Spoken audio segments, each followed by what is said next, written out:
Hello friends, welcome to அவளும் நானும். இன்றைக்கி நம்ம ஹெல்தியான ஒரு ஸ்நாக்ஸ் ரெசிபி சிகப்பு அவல் லட்டு எப்படி வீட்டிலையே பண்ணுறதுன்னு பார்க்கலாம்.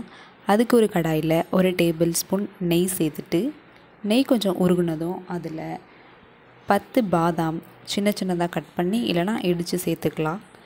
அதுக்கு அடுத்ததாக ஒரு 5லேருந்து 10 முந்திரியும் சேர்த்துக்கலாம். இந்த ரெண்டும் கொஞ்சம் கலர் மாதிரி வந்ததும் அது கூடவே திராட்சை கொஞ்சம் சேர்த்துக்கலாம்.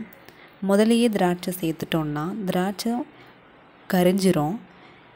இப்போ எல்லாமே ரோஸ்ட் ஆனதும் அதை எடுத்துட்டு அதே நெய்யில் 1 கப் தேங்காய் நல்லா துருவி சேர்த்துக்கலாம். இதில் இருந்த மாய்ச்சர் கொஞ்சமாக போயிட்டு கொஞ்சம் ட்ரை ஆகி வரணும். அந்தளவுக்கு வறுத்தெடுத்தாலே போதும், டீப் ஃப்ரைலாம் பண்ண வேண்டியதில்லை. இப்போ தேங்காவை எடுத்துகிட்டு அதே கடாயில் 2 கப் சிகப்பு அவல் எடுத்து வறுத்துக்கலாம். அவல் கலர் மாறணும்லாம் இல்லை, நாம் கையில் எடுத்து உடைச்சா உடையணும், அதுதான் கன்சிஸ்டன்சி. இப்போ இந்த அவல் எடுத்து ஆறினதும் அதை ஒரு மிக்ஸி ஜாருக்கு மாற்றிக்கணும்.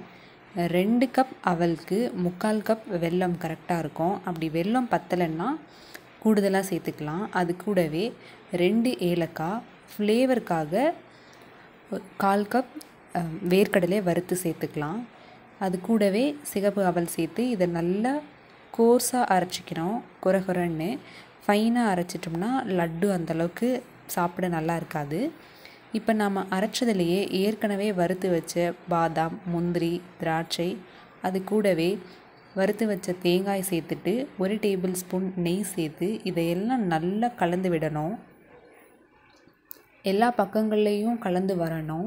நாம் சேர்த்துருக்கிற நெய் கொஞ்சம் உருகி வெல்லம் இதெல்லாம் சேர்ந்து இதில் இருக்கிற ஈரப்பதமே லட்டு பிடிக்க போதுமானதாக இருக்கும்.